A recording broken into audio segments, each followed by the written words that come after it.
Stones. We as kids amaze ourselves at throwing those stones in the pond, looking at these wonderful waves getting bigger and bigger. It's only a stone throw away, as the saying goes, to signify how close the distance is. But ladies and gentlemen, tonight I'm not going to talk about where stones are used in the language. I'm going to talk to you about an age that passed, which is called the Stone Age, simply because the majority of the stuff was made actually of stones. So I want to take you back 2.5 million years ago, when the whole thing started. It lasted quite a long time to only 10,000 years ago.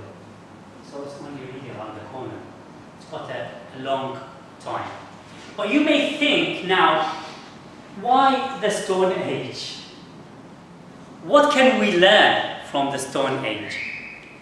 And how does the Stone Age compare with our living today? So first, why is the Stone Age? And that is, this is the time where our ancestors lived. We actually carry genes that could have influencing us today because what happened in the Stone Age. Some of the behavior that we see displayed actually still from the Stone Age. And the other reason is, it's quite fascinating to me because I want to know what our ancestors did and lived. So that's the reason. But what can we learn from the Stone Age? I picked up 3 things actually. How they ate, how they lived, and what kind of tools they used, the mentality behind it. So the first thing is, how did they eat? Ladies and gentlemen, in the Stone Age, they only ate when they needed. And that's what actually helped them in managing their food. There was no problem with food security. When they needed to eat, they went to the wild and they had food, whether animal or whether plant-based.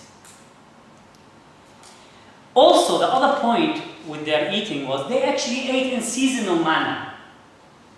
So they ate fresh. They ate with the season. So the body was in sync with the weather. And that's healthy. Something we don't do today. We eat the fruits of summer in the winter and the fruits of winter in the summer. And we wonder, oh, why are we suffering with all these diseases?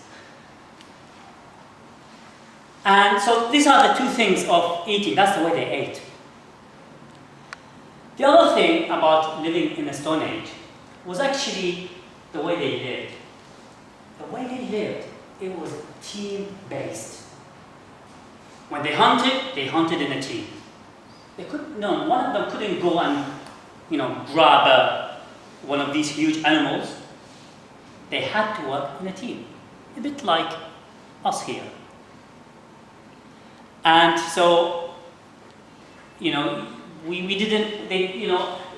people were learning together. People were part of a tribe all the time. They were supported. They were coached all the time. The third thing about living in the Stone Age was actually the tools that they used. The tools they used was actually made to be multi-purpose.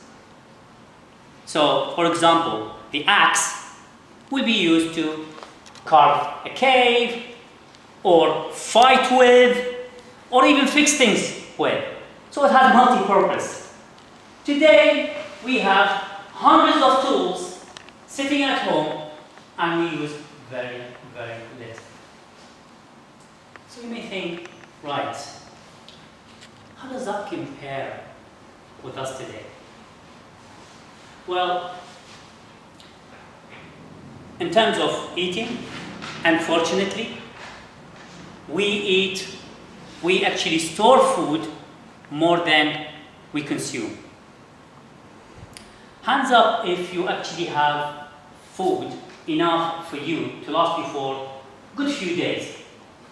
Yeah, how many have really in the fridge, in the freezer, and the cupboard? Yeah, a lot of us. We are lucky, in a way.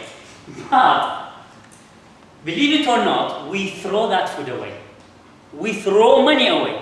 The money that we worked hard for, we throw it away. Do you know the statistics in America, how much they throw food? Because it expired or because they didn't have a chance to eat it? Just shout a guess. 30%. Percentage. 30% here. 7%? 70%? Another? 50%. 50%? 110. Yeah. No, it's actually 40%. And that's big.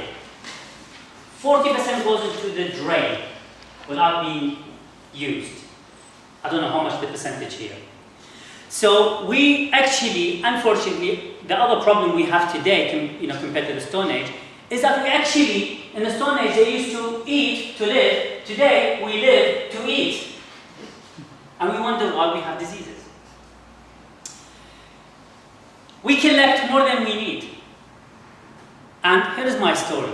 I woke up one morning and found myself in a villa, 6-bedroom villa, 5 bathrooms, 2 big halls, and a garage that's enough for 5 cars. Alone. In Qatar, because my family have left. Actually, I exported them to the UK. For their education. But hey, I've got now 15 years worth of stuff to get rid of. And I started selling them, but there was still so much. Sell them, until I start giving them wholesale. Just take them. Take my books that took me 30 years to collect. But even though it was sentimental, I felt good and light about it. Because giving is living. And I want to leave you with this.